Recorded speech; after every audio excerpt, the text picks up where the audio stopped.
Thirsty Thursday, but that doesn't mean that we're not going to be here talking about the NBA slate tonight of JTHayes Jr. I hope you're all doing well. You know the rules. Hit the like button. As a matter of fact, like button today may be more important than in any other time in the history of our YouTube shows, because at 5:05, maybe a few minutes before, I've got a big announcement, a huge announcement that you don't want to miss. But first, I got to get to 175 likes. As soon as I get to 175 likes, I might move that announcement up. You don't want to miss it. You may actually gain something from it. So hit the like button.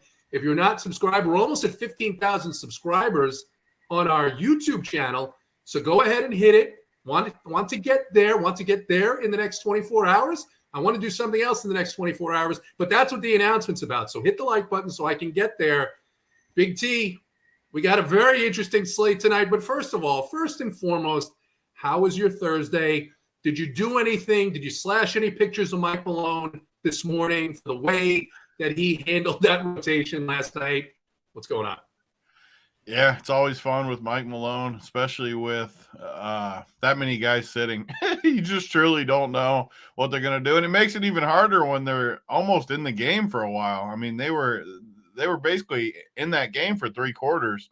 They opened it up a little bit in the fourth, but man, it was not the funnest, but it's what we come to expect with old Michael Malone. And it was a good night, though. I like NBA. Obviously, it's fun to talk to you guys now on Thursdays. We did Mondays for a while. Now I look forward to Thursdays free show with you guys. Just like the old days. We need that GIF still, though. I want that GIF in the opening as we get going here. We've got to do it. We've got to get it back. Travis helped, and he put it in there last week. And listen, if you played Vlatko Čančar, if you played Christian Braun, if you played Zeke Naji, and you had the right pieces around them last night, you really weren't getting killed. You faded Aaron Gordon. That kind of sucked. I didn't have any Aaron Gordon myself. Chris Brown, man, he was all right. But we got a new night. It's an interesting slate. Sweet Travis, we were talking about this before we came on. It's a tough slate. There's some positions, power forward sticks out to me, that you kind of look at it, you're like, holy shit. Like, do I have to roster a power forward tonight? But how are you doing? How's your Thursday? You were telling us that you were shooting hoops. You were shooting hoops until midnight on Tuesday. You were getting ready for March, getting ready for the excitement. You got a bunch of challengers lined up. How's your Thirsty Thursday? Yeah, I have to watch out. Snyder's on this 75-day plan, I was told, that he's grinded and ready to go. And it ends on day 75 is the day he leaves, a day after Big T. 75-day plan? What does that entail? It's a CDome plan. CDome has the plan. And next time you're on a show with him, Big T, ask what the 75-day plan is that CDome did, Guarantee he wasn't playing till midnight in that plan. Yeah, I'm not sure. We'll have to see. I don't know what the plan entails, but excited to be here with the boys. A little NBA slate. And JT, you are spot on. The power forward and center position is definitely a spot where I noticed when I ran some stuff, there's some different plays being pushed there. So definitely a good spot to kind of mix and match some players. A lot of chalk at the guard position. And I'm not saying it's good or bad chalk, but there's some questionable stuff, right? Whenever you're thinking about Josh Christopher and Ty Washington, and the Spurs got guys out. Listen, this ain't like, a situation where it's like, okay, it's obviously like Bruce Brown, like yesterday, who's just way too cheap and some other options. So we'll obviously talk about it and see how good these plays are. And there'll be tons of good spend ups as well to discuss in the process. Yeah, I don't think anybody is thinking about Ty Washington. I mean, the name is there; it's on the slate. I don't know if that's a real consideration, but there are some injuries on. It's being pounded in the projections. I'm just going to tell you that. He's getting pounded so far. I mean, I'm not saying that's going to stick, right? I don't even see him. Does he still play at Kentucky? I think he was in the G League, and there was some stuff in the Discord chat, which you haven't gotten the Run Pure Discord chat. You got to get in there. They were talking about his G League appearances, and maybe someone else might be in there. So go check all that out. But it's a Rockets night, right? It's not. These are the nights where, yes, you got to feel like you play some of these plays, but you never know. It's never like guarantees with these coaches, and you don't feel as confident as you do sometimes. For instance, I'm sure Big T felt confident in Bones like I did yesterday. I mean, Bones was fine. But I felt confident until I saw Ish come off that bench before him. Then I didn't feel confident no more. It was getting a little nerve-wracking, but it got home at least. But I don't know if it got home, but he at least got us somewhere in the vicinity of home. Yeah, that's fair. He didn't get you home, but he got you close enough. He didn't get us to the bench, I'll tell you that much. That's fair. But again, I guess life's about expectations. When I saw Ish go in too, I was like, oh no, I thought we might not even get I thought we might get a DNP at that point. I really did. And then I was going to be real upset. Same, because I had a nice little start too. I kind of liked my setup, and I was like, shooting guard wasn't good. So, but it just shows when a position's not good, sometimes people just gravitate towards like the same play, right? Yeah. And you end up being like 47%, and like, yeah, that's some pretty high ownership. And that was I've later. been preaching it all year too. Like everyone has these projections anymore, no matter what site, whether it's Run Pure, SaberSim, any site you use, you're going to have some sort of projection that's similar to the other sites. It's not bad to use it against people too. I'm not saying to get totally off chalk, but the chalk where it's going to assemble these days. It's not like the old days with Basketball Monster where you could have a big edge with late news and different things. Everyone has this stuff now, and a lot of people rerun it. So I'm not saying I would have got off Bones because I love them and it's easy afterwards. But plays like that, we could look a little closer to. He's been hurt. He wasn't starting. A lot of those things. Yeah, the way you take advantage of that is like, for instance, like Tyler Hero the other day. Like we had the Butler news come, and then Hero ended up being one of the chalkiest shooting guards. The way you can take advantage of the late news stuff is like stuff we talk about is you have to wait for guys to get locked in, right? When like you have like a center that's locked in at 60% at a spot, then there might be a center later on that might lose some ownership. So that's just kind of part of how it all works. Like for instance, why was Tyus Jones really high owned the other night? The reason why he was really high owned was because we had swaps, right? Keegan Murray was there. We had options to go to that. So you just have to look at the projections. I don't know what projections my boy Ty-Ty's popping on. I don't see him popping here. Right? Is that the secret? The secret projections from Mangone? I mean, I want to play him. I'm excited with you. I want to play Kentucky. The only reason why he might be is maybe I didn't update some stuff properly, and maybe it's just like an egregious one that's in there. But could be the winner though. I mean, we got a little lighter of a night with people in Houston. I mean, I don't know. I could be sold on him. I'm just saying my projections currently don't have him popping very hard. I'm excited about it though. Let me just update stuff and make sure. That's it. So I'll do some updates while JT talks about some stuff. You guys got to hit the like, that way JT can give us all the news, and maybe JT can purchase a better connection because the Walmart connection. Yeah, I mean, he does look a little rough out of the gate. I'll admit it, sweet Travis. I mean, I don't know what's going on here. I first of all, Ty Washington is not popping for me either.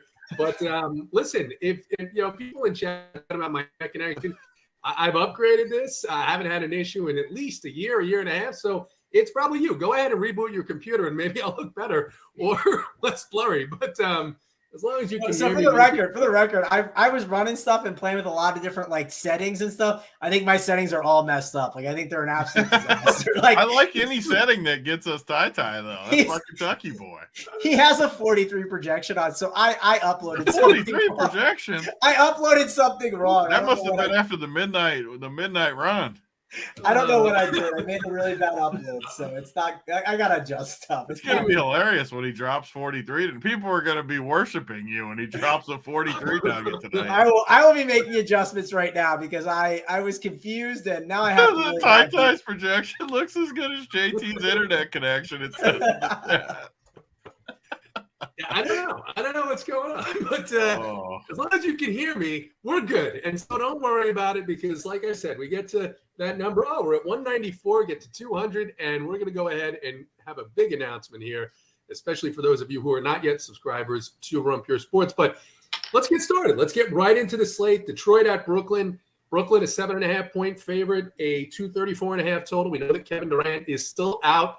Looks like there's a couple of guys questionable for Detroit. JTHayes is back. It's going to be Stewart, who is questionable here in this matchup, and Isaiah Livers, which with Detroit, could be important because of the rotation that KC plays, although recently it has been a little bit tighter. So, Big T, start with you. Interest here, Detroit and Brooklyn. Yeah, I'm sure we'll have to walk because Brooklyn just played last night, right? That was the Kyrie. Yeah, they had to be last night. Yeah, they're on a back-to-back as well as Houston and the Spurs. Yeah, so we got to watch them just a little bit with the way that game went last night. Kyrie got hot towards the end, taunting the crowd like usual. Nico Claxton's been so good this year too. just incredible the leap he's taken. And Ben Simmons was good for a minute. He's kind of gone. I mean, he was embarrassing again last night, late in the game, just not doing much. But I don't know. I don't see a ton with. It looks like we got 7:30 games at 8, and then 2 late games. Kyrie always going to be in play. You look at the studs on this slate. You don't have a ton up top. Like usual, we have some of the guys: Tatum, Luka, couple Randall, but Kyrie's right there with any of them projection wise. And going against a team like Detroit, he's just got to be in play for you. He's playing at such a high level right now. He's going to be in play. I just don't see much in the cheap range though from Brooklyn. You can take some stabs. I mean, it is a short slate. Maybe something weird happens. They sit someone or something on a back-to-back. So we'll have to pay attention to the news. But for now, that side just looks clearly like Kyrie and Nico Claxton for me. Probably won't play anyone else. And then Detroit, we got all these questionable rotations and different things. They started Livers the other night. Durant, I think, went for 50. It was a blowout, though, if I remember right.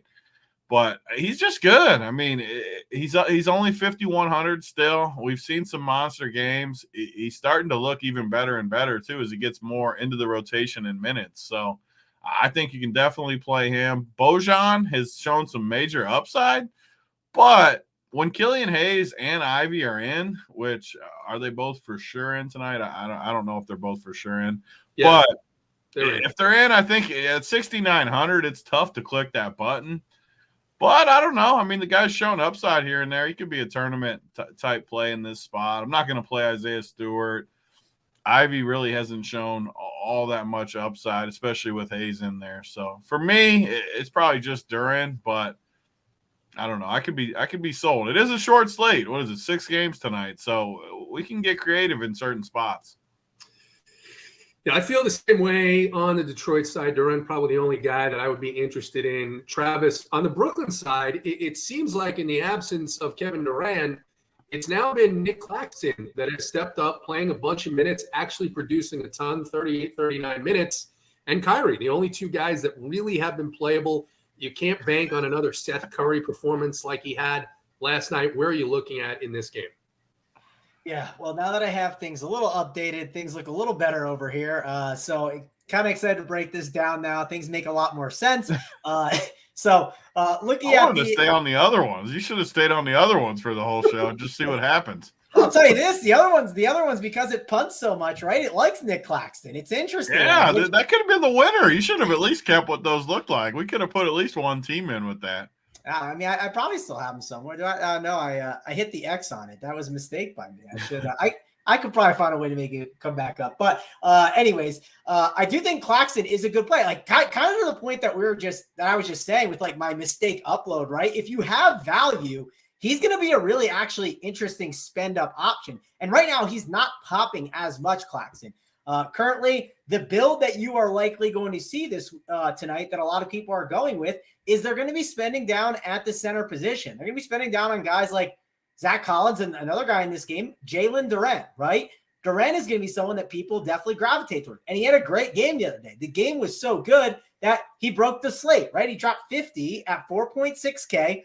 And basically, if you didn't have him, you were SOL. It was just that's how the slate worked. And at 5.1K, he's definitely going to be in a pretty good spot, someone that you do not want to ignore here. So I'm interested in Jalen Durant. Think he's a good play. Thought Big T brought up some pretty good points about Bogdanovich. We know what his upside can be at that small forward position. We do need to get the news on Livers, however you say his name, and Stewart. We need to get their news. That's going to be really, really important because if those guys are out, that's really good for Jalen Durant. And if the game blows out, either way, right? Let's say the Pistons blow them out. You assume Durant has a pretty good game. Or if they get blown out, like Milwaukee did, he can obviously get there for a massive game. I mean, he had 33 DK points with 8 minutes left in the fourth, and he ended with 50 DK points. So going to be a good play. Just have to think about how you're playing your full lineups today here on this slate. And we kind of keep going through some of these other options. Kyrie Irving seems like a play that is going to pop a lot. I think one of the big decision points you are going to see on this slate with lineup construction is there will be 3 studs that we are considering playing. Like that, there's always typically like a couple that people gravitate towards. Last night, you could argue the studs were Giannis and Ja Morant were kind of like the two main studs that I felt like people were keying in on. The three I think people will be keying in on tonight are Luka, they are Paul George, and Kyrie Irving. And one thing to note is Paul George is a late game against San Antonio. He could easily sit and he could kind of mess up some of your construction. So that's something to call out. Not saying it will happen, but we know how the Clippers can operate. And Kyrie Irving has a ton of upside, especially in a Pistons matchup. We know how bad they are defensively. Another thing I like about this Pistons team this year is they kind of feel like a team that, yes, they don't play great defense, but they are now able to score pretty well where they can keep up with teams, and the game isn't like 70 to like 40 at halftime, and then they just shut the game down. So that's one thing that's kind of encouraging about this Pistons team offensively, which makes me like run back options, which makes me interested in Kyrie Irving in this spot. Also, the Pistons play a little bit sloppy, so you can make a case for someone like Ben Simmons. I don't think he's a bad play, but I'm not dying to get there at the price tag. I mean, it is 6.7K. I understand what his upside can be, but I also understand if he gets you like 30 DK points, I'm not like super satisfied at that price. And he has shown to have a wide range of outcomes. So overall, for me, if I'm ranking these guys, Jalen Duren seems like a really strong play that we want to get exposure to as a value. Kyrie Irving seems like one of the better spend ups in this game that I would look to go to. And then we have to wait for the news too, right? We should call that out again. Stewart, Livers, that's going to be really important because that could change our thoughts on some of these other Pistons options.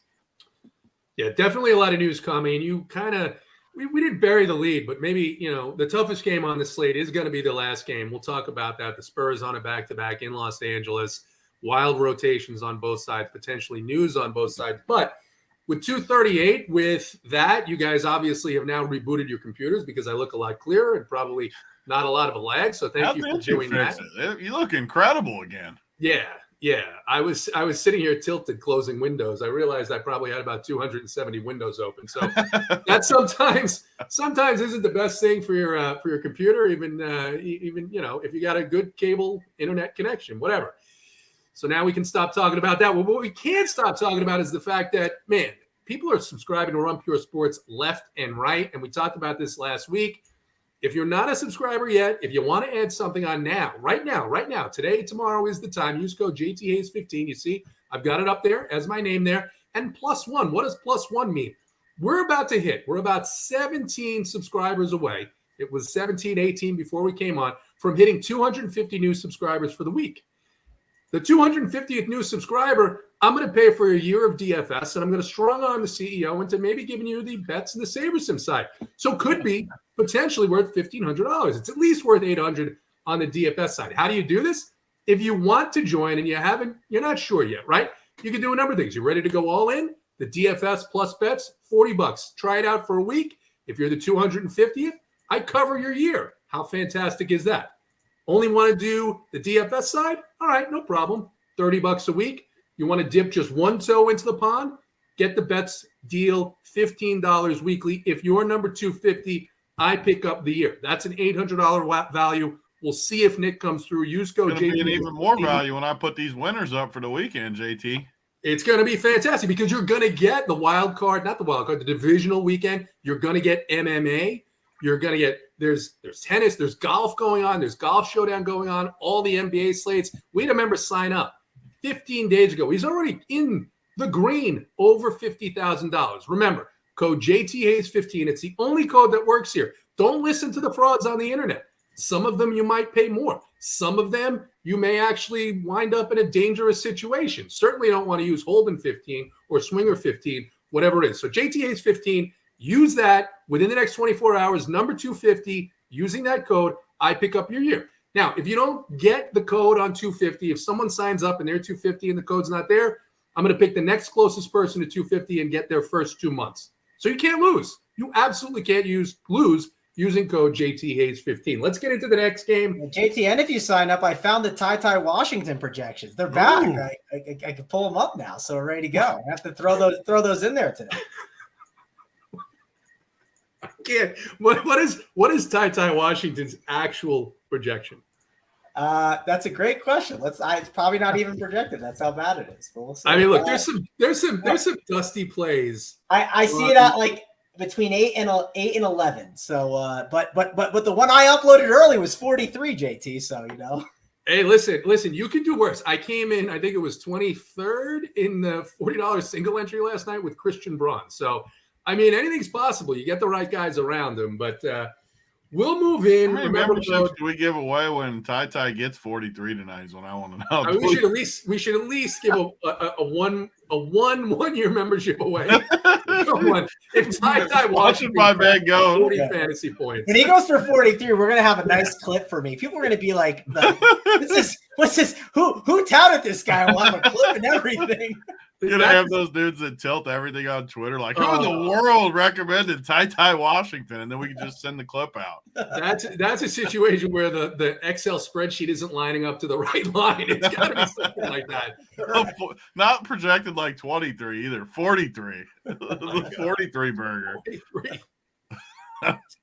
On that note, Big T will excuse me, Sweet Travis will stick with you. The Knicks in Boston, 8.5-point favorites, 221.5 total, minus the Mitchell Robinson illness, actually injury. The Knicks, other than that, are fully healthy and pretty much priced up. The Celtics going to be missing Marcus Smart here again. Everyone else is in.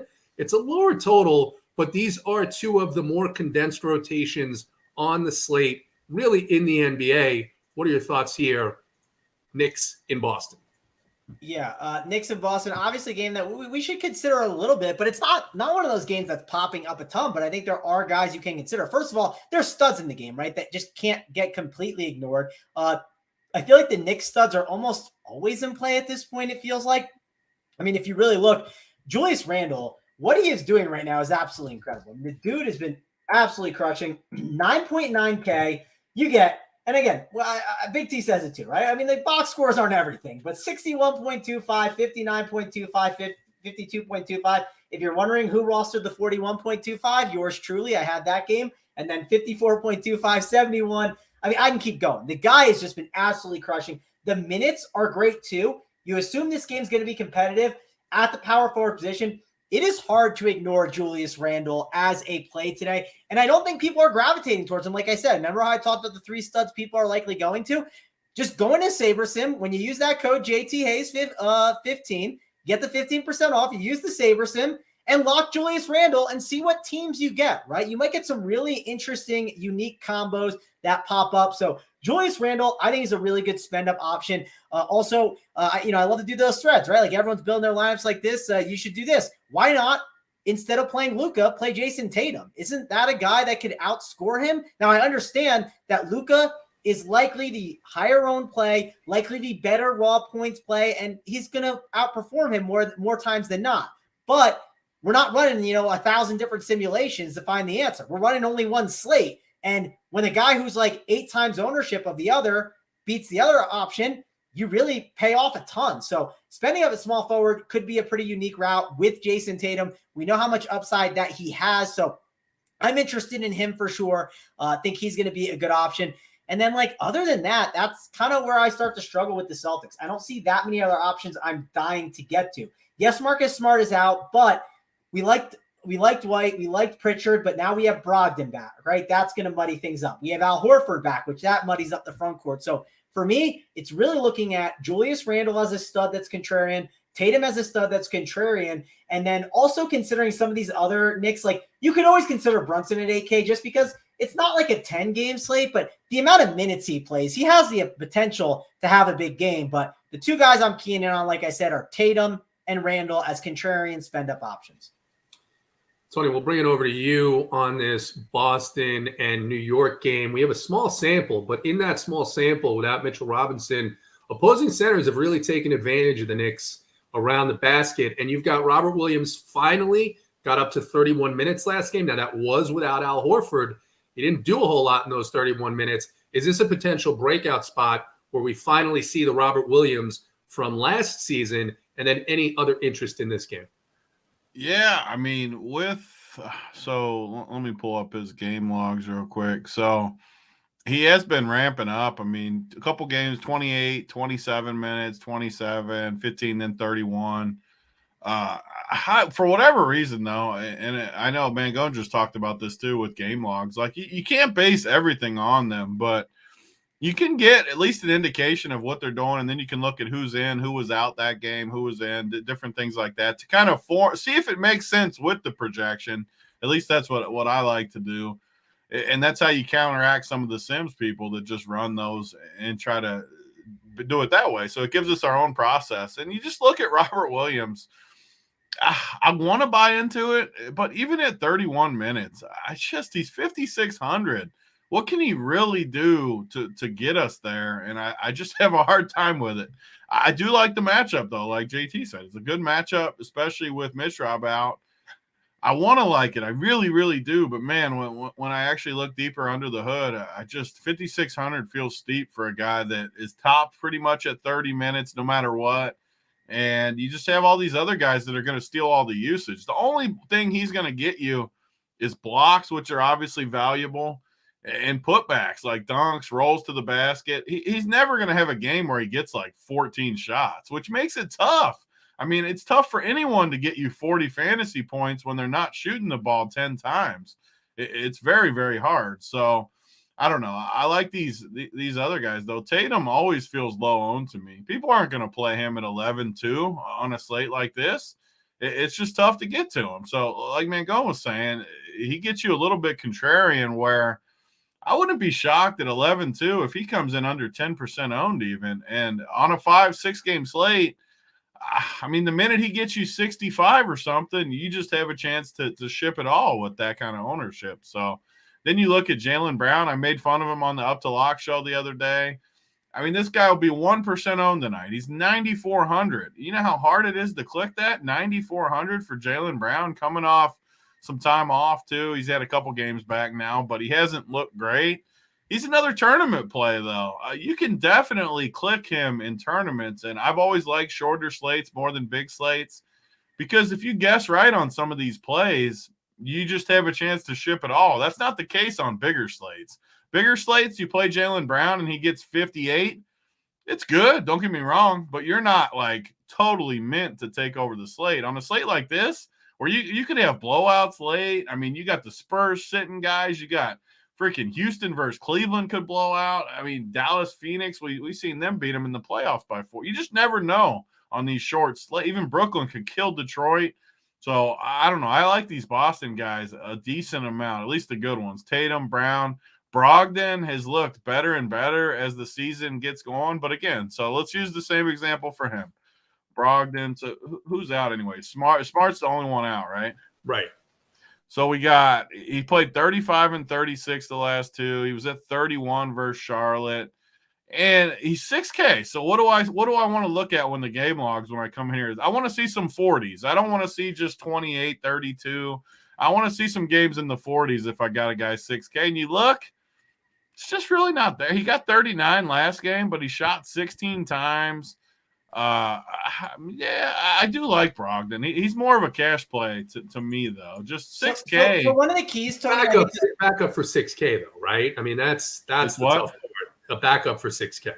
Yeah. So one of the keys is Marcus Smart isn't there. So this is how you have to handle some of this stuff with the Celtics, Tony. When guys are out, you have more of a chance to close, right? I assume he at least closes. There are times where he doesn't close because all those guards are there, and it's just kind of hot hand approach, right? So that helps you at least maybe stomach playing him possibly. But I think that's just worth calling out that when one of those guards is missing, there's a higher chance for him to be one of the closers. No, I agree. And he's not a bad play. Some of these plays like Brogdon are definitely what I consider just last plays in type thing. I'm never going into my team because we always have these guys, all of us. We go in, we have 3 or 4 guys we know we want to play, whether it's the projection, the updated minutes, the whatever. We have 3 or 4 guys we know we want to play.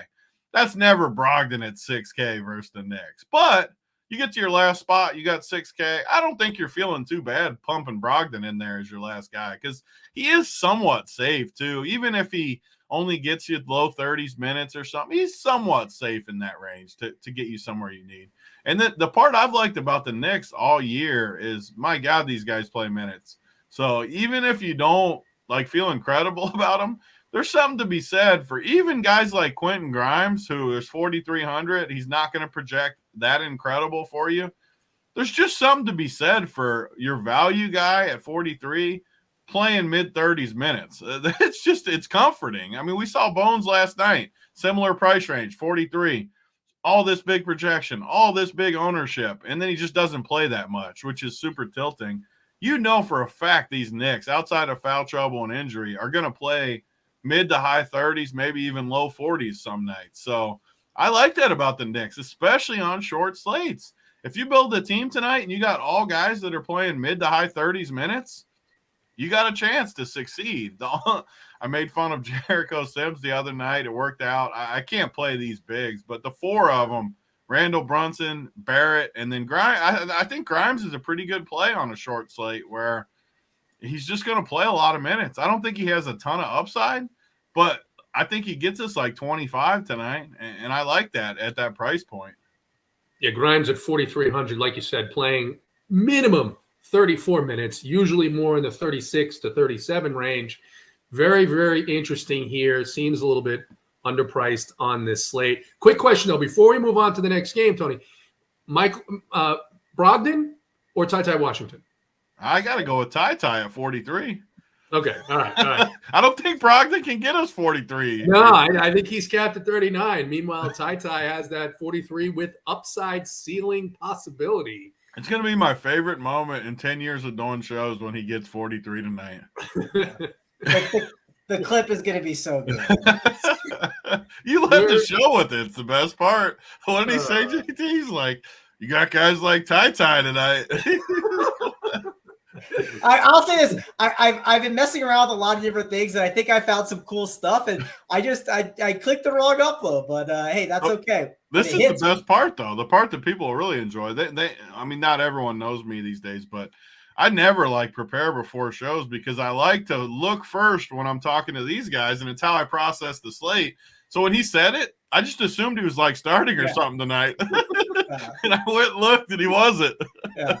When you have a weapon like Ty, I mean, who needs Kevin Porter Jr. or Alperen Şengün? And where is he stayed at a Holiday Inn Express last night? So with that, we'll move on to the next game. Before we do that, in case you just joined us, one, hit the like button, subscribe to the YouTube network because we're almost at 15,000 subscribers. And if you're not a member, use code JTHayes15, the only code that works here at Run Pure Sports.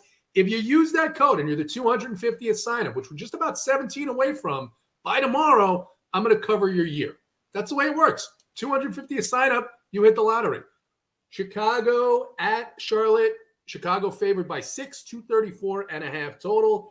The news here, Chicago fully healthy. Goran Dragic is out, but that really doesn't mean anything. And on the Charlotte side, Terry Rozier now probable. LaMelo Ball and Gordon Hayward are questionable. Cody Martin has been ruled out. Big T will stay with you. Really difficult to pay these prices for these Chicago guys, even in this outstanding matchup. I mean, 9K range for Vuk, 9K range for DeRozan, 8,900 on DraftKings for Levine. It looks like Alex Caruso is going to be popular at 4,100, but they've got three guards mixing in. You never know which one of those guys is going to be the guy that gets to 25 and 28 minutes, and that's what they're capped at. Tough game here, at least for me, to pick out any pieces that I really feel strongly about. What about you? Yeah, the Bulls are always a team I struggle with. And for a while there, we had all three of these guys in the 7Ks or low 8Ks, and they were popping every single day, it felt like. Now they've had injuries, and at least one of them has been out here and there. And now all of a sudden you got Vooch 9, DeRozan 91, Levine 8,900. Those are steep. And again, I hate to keep saying the same stuff, but I'm only on the free show once a week usually. So I'll say kind of the stuff I say. So you go to Levine. I mean, the dude's 9K. So before I even pull him up, I'll look at his projection. He's projected low 40s. I'll pull him up and look at his game log. I mean, the dude is not getting you games in the 50s unless people are out. So I just totally don't see how you can play him. Even if you're playing 150, I just don't see it. DeRozan, I really only want to play him if he's low 8Ks or Levine's out. So it's really, really hard. But the matchup's good. You're going to get good minutes. I mean, they're going to be somewhat owned even. I don't know. DeRozan, just with this projection, should get in the 20s ownership-wise. He always does. People play these Bulls just because they play a lot of minutes. and they play solid. They're consistent plays. I just would rather play the Knicks and Boston guys we just talked about than some of these. The one guy I definitely would consider is Vooch, just because Charlotte all year we've picked on him with bigs. Vooch is a back to the basket type big where I could see him erupting a little bit tonight. The guards kind of steal from each other, but I could see Vooch getting it. He's not my favorite play by any means, but I could make a case for him. I don't really like Caruso or Ayo that much in the cheap range. And then you look at Charlotte, I just don't see much. LaMelo's kind of been battling injuries. Has he played or no? Did he play the other night? No, I expect him to still be out. It's a high ankle sprain. I mean, they rushed him back. But Patrick Mahomes comes back in 2 days, everyone's telling me. Well, Patrick Mahomes has 3 legs, but true. Yeah, that's true. But I am with you. The high ankle sprain is not easy to come back from for sure. The other thing with Mahomes is Cincinnati's beat them when Mahomes is healthy. So all this focus on the ankle. I'm not saying what's going to happen, but anyway, go ahead, Big T. Yeah. So it's hard to pay that 8,100 for Rozier, right? Yeah, I mean, if LaMelo's out, 8,100 versus the Bull, I don't know. I struggle with Charlotte, I'll be honest. And one of the things I do a lot when I play, I just ignore spots. I'm struggling not to just ignore this Charlotte spot. I mean, Dennis Smith Jr. could be in play, but he's 4,500. Do I really want to, even if LaMelo's out, do I really want to pay that price? I mean, maybe as a value guy. Mark Williams always seems to like pop as a value guy just because he's so cheap. But again, back to the minutes point, like, man, I struggle to click the Mark Williams. But even when he projects for like 20 some nights, I just struggle knowing for a fact your guy's not going to play 20 minutes like that. And now you got Nick Richards back in the mix a little bit too. I just don't see it from Charlotte. So, I mean, Mason Plumlee, I like. He's played incredible. But am I really paying almost $7,000 for Mason Plumlee? I can't do it. So I'm out on Charlotte. I'm mainly out on Chicago too. Outside of it, I do like Vooch though. I don't know if I'll fully end up on him. I don't know what the pricing looks like. But I do like Vooch as an upside guy, actually. Yeah, and with the situation with those backup centers, Travis, I mean, the other night, a lot of people clicked on Williams. It was Nick Richards, and Williams ends up playing just 6 minutes. I mean, Plumlee's only been playing 25 to 30, but guessing the backup is sort of what you're doing here. What do you see here in this game? The other point, of course, is Charlotte's just been so bad. This Bulls team fully healthy, this is a potential blowout spot as well. Yeah, I mean, if the game's not a blowout, you are going to see heavy minutes from these Charlotte guys. Let me at least call that out. Like, you will, for sure. Like, Plumlee will not play the 25 minutes. He'll play a lot more. So that's worth mentioning. I do think he's an interesting play at 6'8", but understand, like, if you don't get if it blows out and you don't get it in your favor, yeah, that's going to be frustrating. The interesting thing about Vucevic, like Big T talked about, Big T, did you say you didn't know Vucevic's price tag? Was that correct? No. He's $9,000. So like that's what I was saying. Yeah, it's expensive. But on the flip side, the one thing that's at least nice about Vucevic is he has upside against Charlotte. He could get you a 55-60 game, and he gives you a completely different construction than the field. And that allows you to go and spend down at guard for guys like our boy Ty Washington that we're joking about, obviously. But not saying that's what you should do. But what I'm just saying is the current build is spending for Collins and Duren as values, and going all the way up to Vucevic is going to give you a different construction. So that's one reason why I think it's kind of interesting. I'm not as excited about Levine and DeRozan. I think if I had to pick one, I'm going to the flow chart that we got over here at Run Pure Sports. I'm playing some Vucevic. That's the guy that I would go to if I had to pick on the Bulls side of the ball. When it comes to Charlotte, though, I believe we will have no LaMelo Ball again. That's kind of my thought process here on this one. And with him not playing this game, you have to have some interest in some of these other options. Let's say a Gordon Hayward sits tonight too. Well, if there's no Gordon Hayward, they don't have any wings, and that would force McGowan's into the starting lineup. Now, am I dying to play Bryce McGowan's? Not exactly. I think it's more so these wings that are going to play a pile of minutes. I mean, PJ Washington played 33 minutes the other night in a blowout. That's a ton of minutes. McDaniels, he played 34 minutes in a blowout. Those guys were en route to 40 minutes, right? I mean, these guys are definitely going to be options that you want to consider on your teams if the game stays close and Gordon Hayward is out. Good news is we will have this news in time And I think these Hornets, you can't completely sleep on if Ball is out and Gordon Hayward as well. Definitely some of these lower price Hornets, particularly talking about McDaniels, even that 6'2 price tag, though, for PJ Washington is a little tough. Travis, our guy David Gant says he just created a tie lineup, but he used DK crowns. So there's a unique way to use some crowns, offload some crowns, and get exposure to the best point per dollar projected player on the slate, according to Travis's projections. Yeah, and listen, if it goes great, I'm taking all the credit, and if it fails, it's on you. That's how that's the tout life, baby. Tout life, yeah. That's how we do Get it. a sprinkle, right? Get a little sprinkle. Sprinkles of everyone. Sprinkles of everyone. The player pool is 212 guys.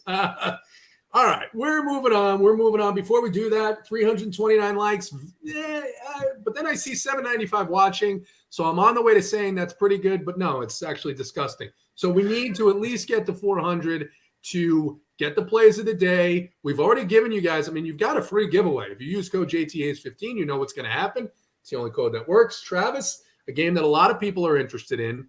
The Cavaliers, they're going to be down Donovan Mitchell. They head into Houston, H-Town, if you will. The Houston Rockets are on a back-to-back. It is a low-ish, 221.5 total. Cleveland favored by 8.5, and obviously there's some value here on the Cleveland side. On the Houston side, no Kevin Porter Jr. Eric Gordon has been ruled out. The rotations recently have looked a little stable, at least in terms of Tari Eason when Gordon is out, Alperen Şengün, who is playing out of his mind right now, and Jalen Green. Where are you looking on this game that's going to be very popular for a smaller slate? Is there any way that you see to get different? Yeah, well, let's start with some news on the Cleveland side, right? So we have news that Donovan Mitchell is questionable and Kevin Love is questionable too, which if both those guys do sit, that is really going to open up some stuff here, right?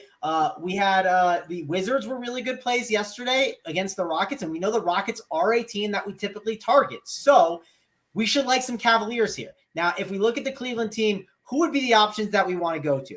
I think you could definitely make a case for big men like Jared Allen. Yes, he'll be up against Şengün a bunch of the game, but I think Jared Allen would be an interesting center option that you can go to. Might not have as much ownership as you think. He'll be in play. If Kevin Love does play and then you have Mitchell sit, that's going to be really good for Kevin Love, right? 3.4K. I think he could actually have a pretty good game, and he's a good fantasy producer. So he's a value that I would consider looking at. I'd love this spot for Karis LeVert if Mitchell and Love are out. Like, he would just be 5.6K. He'd be one of those options that's absolutely to the moon, just an amazing play. So I'd like him.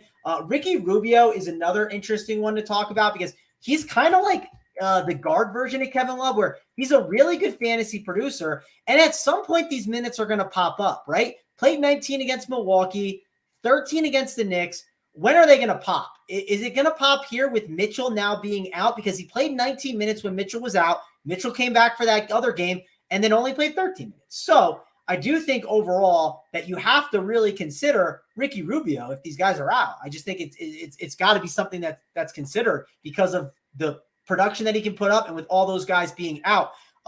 Evan Mobley at 7.2 is, he's not a bad play, but 7.2 is a tough price tag to jump on. He did get 50 DK points once recently, but I don't know. I'm curious to get Big T's take on the Evan Mobley situation because I think he's a good play, but at the same time, I like to buy low on his price tag. I don't feel like I'm buying the dip, right? I feel like it's a top shot and I'm selling.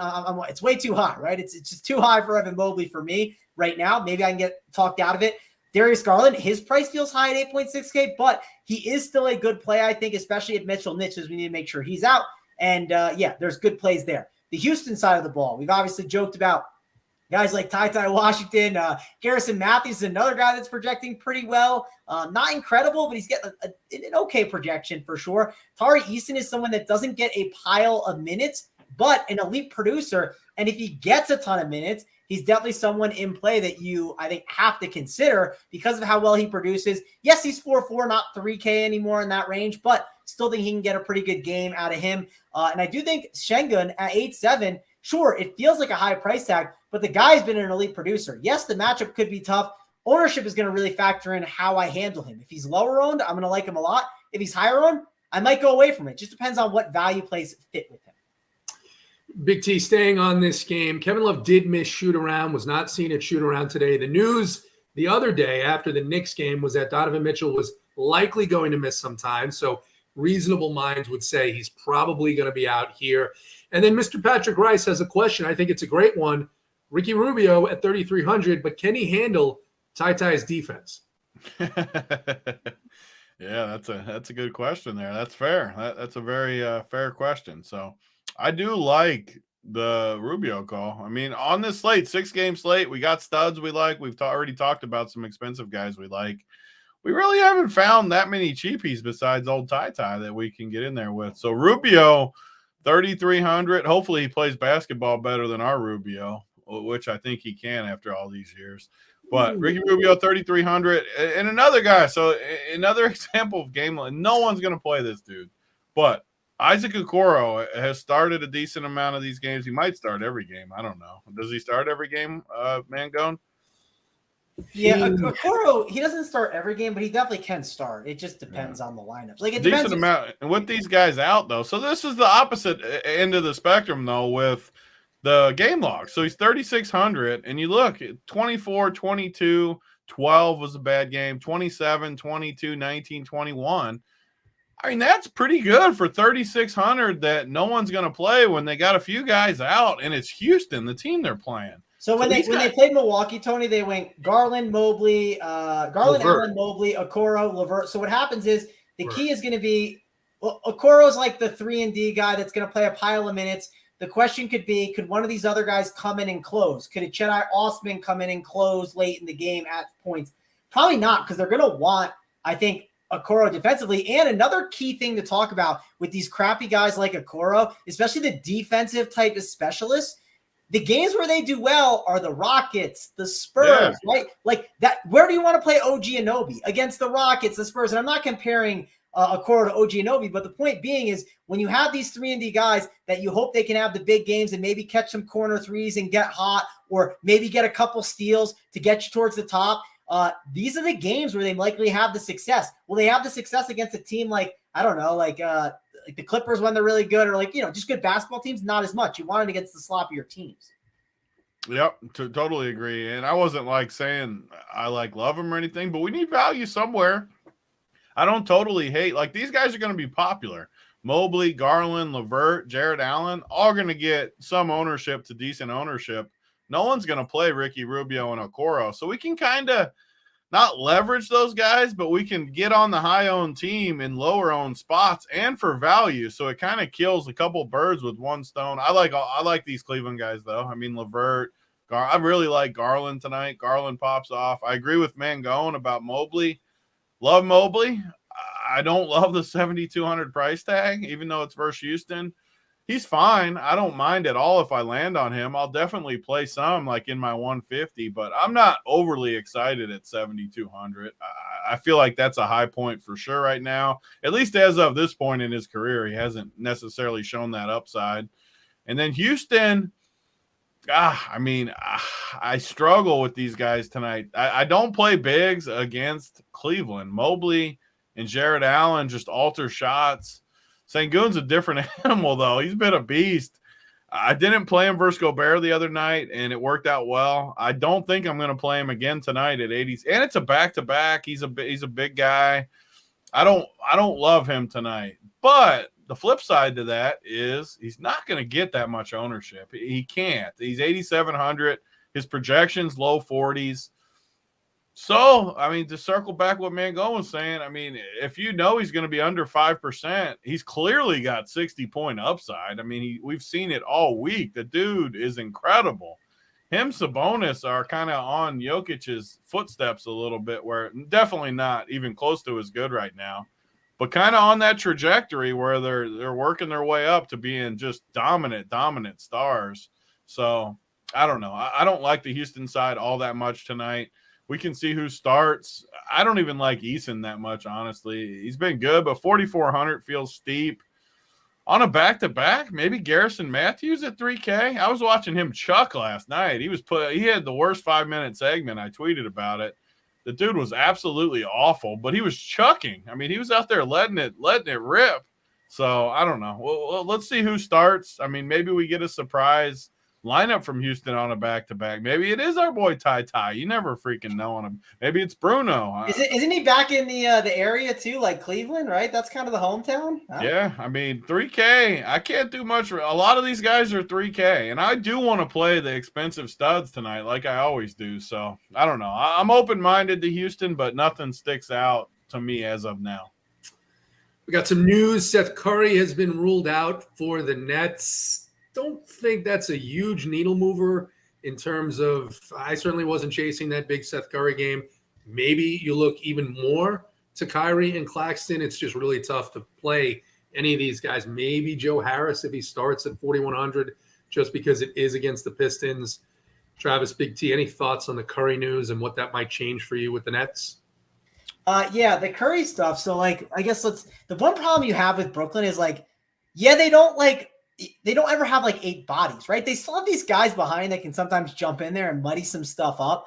Trying to see on who on earth maybe, like, they're not going to slide TJ Warren into the starting lineup there. They're probably just going to put, like, one of these other, like, guys that's just, like, more of a 3-and-D guy. So I don't think it's going to change things that much for me. I mean, I'll run some stuff and see, but I really don't think I'm just jumping to play some options here. Yeah. Big T, any thoughts? I agree. The Nets just have a lot of guys. I don't mind Joe Harris at 40. Joe Harris is definitely a better play now without Curry. Just you lose that slight risk. They always want the shooter on the court, obviously. Joe Harris is decent. I mean, maybe if like somehow Sumner or somebody started, you could play him at 3,200. But I agree with Sweet Travis. It's like the Brogdon angle, right? Like now there's at least one less guy to close. Yeah. Possibly, that's the whole thought process behind it. It definitely makes them better plays for sure. I mean, Joe Harris is undoubtedly a slightly better play without Curry because if Curry gets hot, it definitely hurts these guys. Yeah. If he's not in there, he doesn't have a chance, obviously, to get hot. So these other guys have a chance. They're always going to play the hot hands, though, every time in Brooklyn. All these guys can be the hot hand, technically. It might not increase their projection like a ton, but it increases like the floor and like the downside that they have of just getting like absolutely cut that night from the rotation. All right, fair enough, guys. We've got 2 games left, 2 games remaining here to get through. We'll probably get through this in about another 10 minutes, which means you need to get to 400 in about the next 10 minutes. Big T will stay with you. An interesting game, a game that the books expect to stay close. Dallas visiting the Suns. Dallas favored by 1.5 here. Another lowish total, 221. Of course, Dallas still without Christian Wood. The Suns still without Devin Booker. They're also without Cam Payne. But DeAndre Ayton is going to be back. Cam Johnson is back. Only needed him to play 18 minutes against the Hornets because they just walloped him so badly. But looks like his minute limit could be increased. Interest here in the Dallas and Phoenix game. Whenever these 2 teams play, I just remember Luka just absolutely taking this Dallas team and just shoving it up Phoenix last year. He might have ended this Phoenix team, honestly. They went to the finals the year before. They were the best team or one of the best teams last year all year. And they just don't look right anymore ever since that series. So I struggle. And with Phoenix, none of the prices stick out. It's a late game.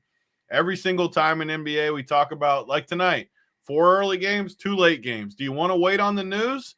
Me personally, I see Clippers and Spurs, a lot of shakiness in that. We'll talk about it in a minute, that game. And then you got Dallas, Phoenix. Do I really need to play Chris Paul at 7,700, Ayton at 7,500? The million wings they got in this rotation. I mean, they literally have 2, 4, 6, 8, like 13 guys they can play that have projections. I just don't see it from the Phoenix side. With it being a late game, it looks like a pretty clear fade to me. If I was playing anyone, it would be Chris Paul, but I just don't need it tonight. I don't like him more than some of those early guys we talked about. Cam Johnson's a decent play. These guys are all like, okay. I'm not going to wait till 10 p.m. to play these guys. And another example, like if you're playing the late slate, things are different. If you're waiting on news on one team, some of these guys are okay plays. It's just not going to be for me tonight. And then the Dallas side, I want to hear what Mangone thinks about some of these because I talked about it on Up to Lock. This freaking Dinwiddie every day projects good. And I just don't get it, really. I don't know. Like he's a perfect example of a guy I just never see upside from at all. I don't want to play him. I just don't. And like Dwight Powell, I always get tempted to play him because he is playing a bunch of minutes at times, 34, 33, 2 of the last 3 games. He actually had 37 fantasy points. But another guy, like almost like Okoro, I know they're not the same position, but he's really bad. He's really dusty, but we want to play some studs. He's 3,600. I don't know. I don't like him. I don't want it to sound like I like him. But see, Tim Hardaway pops too. Josh Green's another cheap guy, 3,500 that I think you can at least play. Let's see how many minutes he played the other night. So Josh Green played 32. Yeah, I mean 32, 29, 27. I mean, he got 9 shots the other night, 3,500 with Luka. He's going to get open shots. He's playing with Luka. So for me, I like him more than those guys. I mean, Dinwiddie at 6,400, I just can't do it. I get it from cash perspective. If you want a safe guy that's going to play 30-something minutes, sure. But I would play Brogdon, I think, even before Dinwiddie for a little bit cheaper. I don't know. For me, Luka, Josh Green, maybe a guy like DFS just because he's cheap and he plays a bunch of minutes too.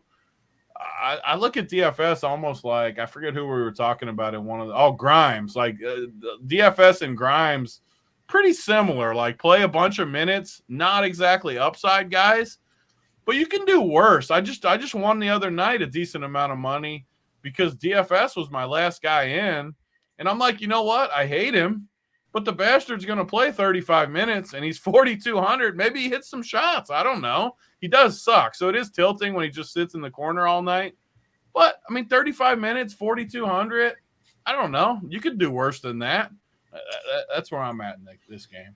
Yeah, the upside for Dinwiddie has absolutely not been there when Luka has been in. It's been really a ceiling of 33, 34 fantasy points, which at that price is a little bit difficult to accept. We've got one of our guys VIP in chat, and this is a good way to have people not listen to you anymore. He's talking about another Dallas team.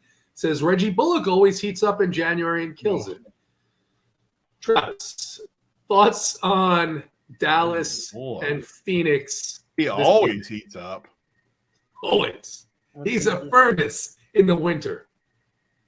Yeah, I mean, I don't know the data on that one, but VIP, there better be a Prize Picks wager over on Reggie Bullock in there, or I'm not going to buy what you're selling. So you better have an over on the Prize Picks channel over there on that. But he doesn't have the energy and the speed and the agility of Ty Washington to begin with, and he's a little bit cheaper. So Travis, talk to us about Dallas and the Suns. Yeah, so like one example to give with Big T said, he said a couple things that I want to touch on. So one thing he said that I thought was interesting, and this might not be the best example, but like let's say the Optos are pushing Tari Eason, right? And the 2v2 is Tari Eason, and you land on Mason Plumlee, and you're like, I don't really want to play Mason Plumlee that bad at your center spot.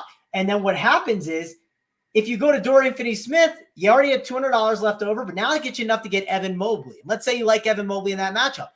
That right there could be the difference, right? That 2v2, and it might get you off of an option that you don't like. So Big T, DFS won me money this season too when I had a really just slight change on a very short slate.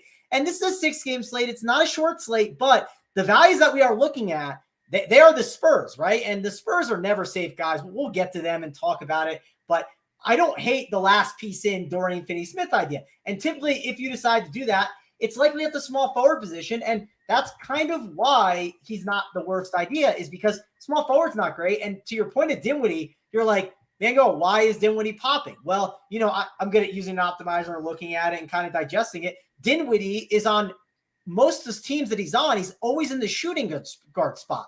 The reason why he's in the shooting guard spot is the position's not good. I mean, just scroll through the position. Sure, we talked about it. Jaylen Brown, you could play fine. Paul George, he's a stud that's popping a lot. We understand the risk with him, and that situation's crowded to the Clippers, and what if they blow him out? It's like there are not many shooting guards that you are excited about on this slate. So that is why he's popping. I mean, at the end of the day, on the winning lineup, there has to be at least one shooting guard, and on FanDuel, there has to be 2 shooting guards. Yes, there's flexibility there with positions, but that is why he pops up a bunch, and he feels like a safe option, and that's why maybe punting with Okoro, like you talked about, to give yourself a different construction could be intriguing. So that's something to look at for sure here on this slate. Luka's obviously always a good play, someone that I'm considering on the slate. He's a raw points guy, but when it comes to guys like Luka, you need to have the value to be able to do it. So sometimes, yes, they might be the highest scoring play on the slate, but it might not matter if you don't have the value to go along with it. So you have to make sure that you have the value plays that go with it as well. On the Phoenix side, Ayton is back. I do think Ayton being back is helpful for Chris Paul. Chris Paul at his price of 7.7. I think there's crazier ideas that you can go with the point guard position. As a contrarian option up top, maybe he's not some super contrarian on a 6-gamer. I don't hate him as a play. He's someone that I would consider not prioritizing in my lineups, though. So really on the Sun side, it's mainly thinking about Chris Paul, Luka as a spend up. It, obviously raw points and just a really good option to go to that you feel safe about. Good cash game and tournament play. And then Dorian Finney-Smith, I won't completely ignore him, and I will be fading Reggie the Furnace Bullock. All right, interesting stuff there. VIP is in chat talking about getting into the Discord to find out his plays. You should use code JTHayes15 to do that, because if you're the 250th person to do it this week, then you get a free year membership. And we also don't want to end on a bad note. We're going to talk about this last game, which is pretty disgusting. So make sure you get those 13 likes in, get us to 400 so you can get the plays of the day. Travis, I'll stick with you. San Antonio on a back-to-back. Romeo Langford already ruled out. We know they have no Devin Vassell. At the Clippers favored by 12.5, a 234 total. Wild rotations on both sides. The Spurs aren't even trying to play Jakob Poeltl. I don't even think they're trying to develop some of these guys. You don't know what you're going to get on the Clippers side. Big T mentioned this earlier, possibility that one of these guys sits with the Spurs coming in on a back-to-back and a 12.5 total. For his part, Ty Lue trying to match Greg Popovich rotation for rotation, just as wild as you can be. No predictability whatsoever outside of Kawhi and Paul George when they've been healthy and playing together. And maybe Zubac of late. It's a good matchup for him, but always tough to trust either of these teams. What are you seeing here? Late night, you're left with a bunch of these guys. You could really get stuck. So what's your plan? Yeah, I mean, let's start here. If Kawhi and George got ruled out, no one's going to be shocked. Not one person. So, and I'm not saying to plan for it all, but yeah, you do have to think about that, because the idea of playing Paul George, it could be sketch, right? I mean, just you think about it, it's a worrisome thing. The nice thing is you might have the option to pivot down to Keldon Johnson if you have to. But again, you don't want to be stuck in that spot. It's obviously something that you need to think about. I'm not saying to even plan for this and leave spots. But if it does happen, maybe some of those Spurs, you can switch over to other options. The other thing too is like the Spurs, like these guys are popping, right? And like the guys that I noticed that are popping so far in the Spurs are 3K, Keita Bates-Diop at the power forward spot, Zach Collins, who's a very elite fantasy producer, been playing pretty well. And it seems like they're trying to trade Jakob Poeltl too. So it does make sense that they're going to give him a little bit more run. So those are two value plays that people are looking at. But at the end of the day, are you excited to play the Spurs when they have Collins, Bates-Diop, McDermott, Josh Richardson, Stanley Johnson, who's questionable, and they've been playing, Branham, Poeltl, Jones, Keldon, Roby, the list goes on, right? They still have guys that they can play. I'm okay with front loading and not worrying about this game as much. I'm sure there's many people who have played their slates and they've seen Spurs and they've said, I'm not just going to play them. I'm going to just get away from them. And they've shipped because of it. So I'm definitely thinking about that for sure here on this slate, just kind of not worrying about this game, because sometimes the news does hit, right? So, and listen, Big T knows, JT, you know too, I am the guy that likes to backload teams. I am someone that knows how to adjust really well, but sometimes you make a plan and it just doesn't work out. And this could be a spot where you try to hope to find a plan and it just doesn't work out. The other guys that I think you can consider is like, I feel like Zubac is pretty safe. Really good matchup for him, where you could make a case that instead of playing like a Duran or a Collins, going up to a 5.7K Zubac, he's someone that's going to play no matter what if George and Kawhi are in.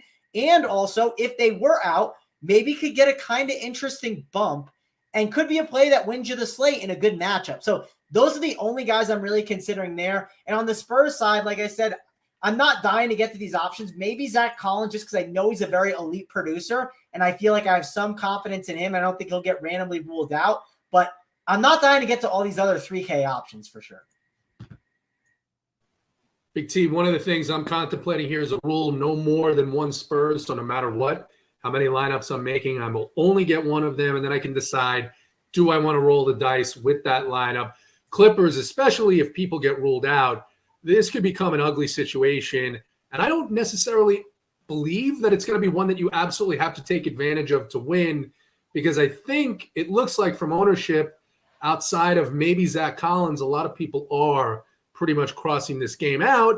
That being said, is there an edge to be gained here by trying to figure out who are the pieces here who are going to get the run? Yeah, I mean, it's I can't think of two worse teams as far as news to finish your night with than this at 10:30. I mean, you got two teams that legitimately could play 12 guys that could rule anybody out before tip.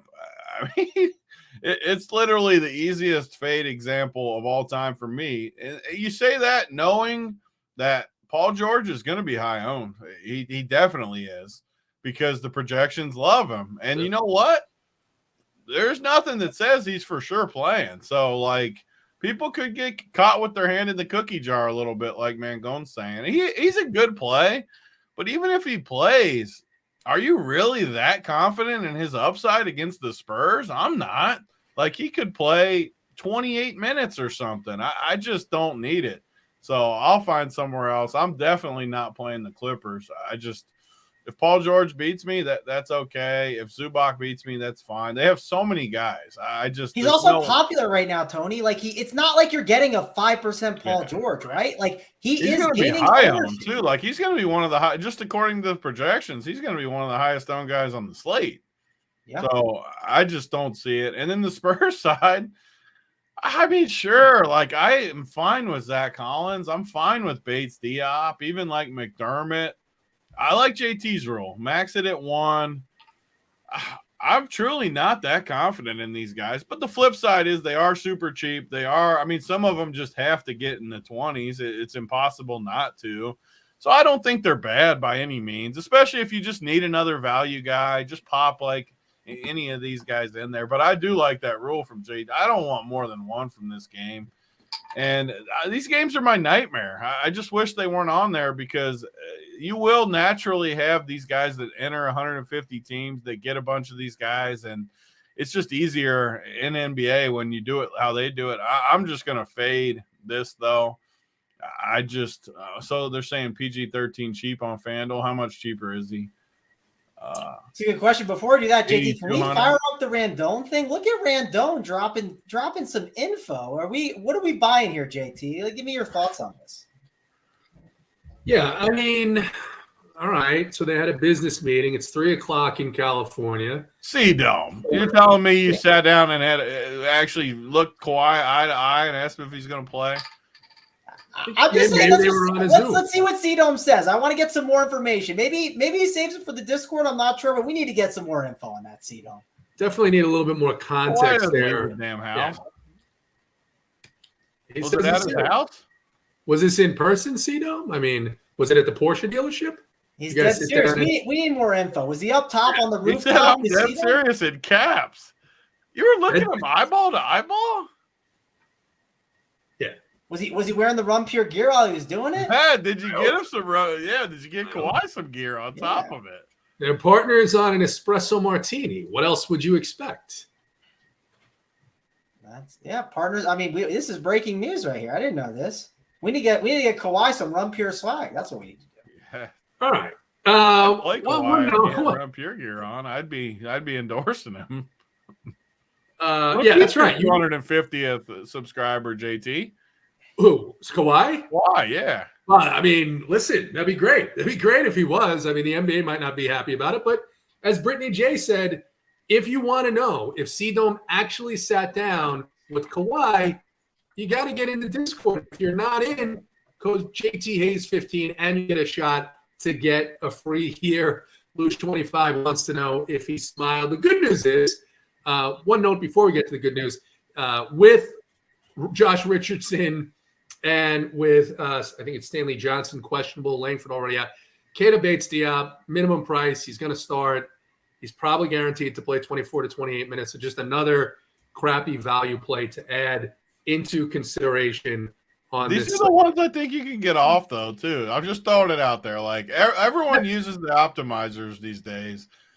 He's going to pop for everyone naturally. And, like, it's the damn Spurs. Like, who knows if this dude's actually going to play that many? You talking about Keita Bates-Diop? Yeah. Like, he's gonna end up like 30% owned. 30? It's going to be higher, Tony. Even higher. No, I mean, I'm seeing Collins is a good fade in my opinion. Collins, they're very similar to me. Yeah, 30%. I like your role of playing just one. I'm just saying if he happens to slide in there, right? If he happens to slide into your lineup and you love the rest of your lineup, like I would probably be fine with it. I don't know if I would do it in single entry or a single lineup if you were doing it that way. But anyway, we're gonna get on to bigger and brighter things. CDome is that when it's giving RPS members free espresso martinis ready to drink in a can over the next month or so. So these are pretty close to production. We're going to look back at this, and then he kind of leaves us hanging. We're not sure exactly what we're going to look back on this and think or say or do or feel. He said he booked it to Cincinnati too. Outstanding. Then maybe he'll bring a skid of espresso martinis to the March celebration. I know one thing, I'm going to be a little cautious if he says I got a 2-on-2 match versus you, Big T. If he doesn't name his partner, I'm not going to be David No Stakes. Now that I know this, I might be sitting that night. He might have a previous engagement at the Big T compound on the slab. All right, you guys got there 419. One last push. If you're not a YouTube subscriber to the Run Pure Sports Network, we're real close to 15,000. Hit that. If you don't have any of the Run Pure Sports packages, you got a chance to win for a year. If you're the 250th to sign up this week, we're real close. It was 17. Now Helmet says we're down to 11, which is outstanding. We're moving in the right direction. Use code JTHayes 15. We're going to get to our plays of the day. Sweet Travis, I'm going to start with you here. The Sweet Travis play of the day. I can only hope that it's Ty Washington. I can't sit here with a straight face and do it, but what I can do is I can give you a really interesting play that I like.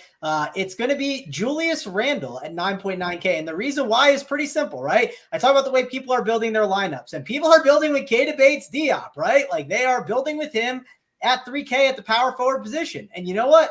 I'll just spend up for Julius Randle at 9.9K and flip the build and give me a different construction. Who knows what other value it might get me on over him, but am I scared of Keita Bates-Diop? I don't think so. So I think that Julius Randle's a really good contrarian spend-up play, and it gets you off of probably like a guy like Paul George, who we talked about. He's fine and all, but I don't need to spend on him as a stud. I think Julius Randle's a really great stud option at 9.9K. Julius Randle, the Sweet Travis play of the day. I'm going to go next, and I'm not going to go to the West Coast because, quite frankly, it's just a longer fucking flight to France. And I have no confidence that those guys are actually going to be able to board the flight. They may have visa issues. Randone may have given Kawhi a virus. I don't know. He says he's not focused on playing tonight. He doesn't think. I'm going to go with a guy who's become the centerpiece for his team, along with Kyrie Irving, in the absence of Kevin Durant. He's been playing big minutes, but you know what? If he only plays 32 minutes tonight instead of his usual 38, I think Nico Claxton can absolutely smash it here against a Detroit Pistons defense. Nick Claxton, he is going to have a shorter flight, head over to Paris, enjoy the Eiffel Tower and some treats. And who knows? Maybe an espresso martini. We'll see what happens. Big T, we're going to end with you here. We got up to 428 likes. The people are ready to hear the workbench play of the day. I mean, you're crushing these graphics too, by the way. I mean, you got these things popping in and out. I mean, looking freaking incredible. We got Hoop and Holden looking in the damn window at Luigi. I don't know if I want them. Well, let the boy watch. They say in Eastbound and Down. Let the boy watch. Man. They got to learn sometime, right? Yeah, that's true. That's true. They do need to learn a few moves, but Man, who do I go with? I do like a few guys here. I'm gonna go off the wall a little bit here for a stud. I'm gonna go in the same game as Mangone. Jaylen Brown, 9,400. The dude is gonna be so freaking low owned. That's what I want out of the workbench play. I like how he fits with both of your guys too. We can put all three of our studs together. And you know how low owned? I mean, how much salary does that even leave if we play these three? We play Jalen, we play Nico, and we play Randall. Leaves you plenty to get to Ty and the Yeah, it gives us plenty of room for Ty. You got 46, you got 46-20 for the rest of your team.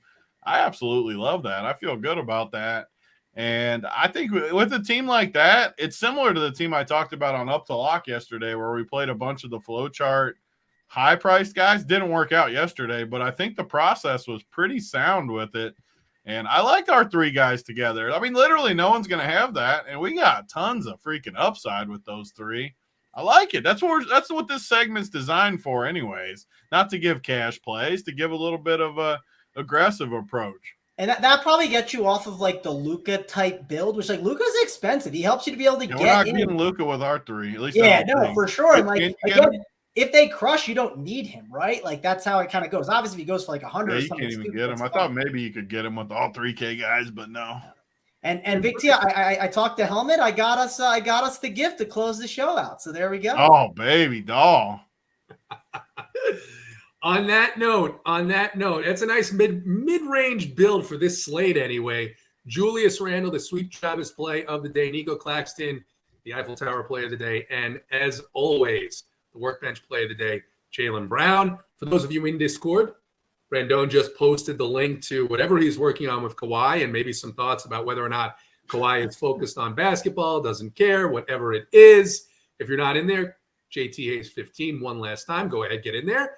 And tomorrow, if we get to that 250, we'll name the winner on the NBA Hardwood show at 4:45. For Sweet Travis, for Big T, for JT behind the scenes, I'm JTHayes Jr. JT, get us out of here.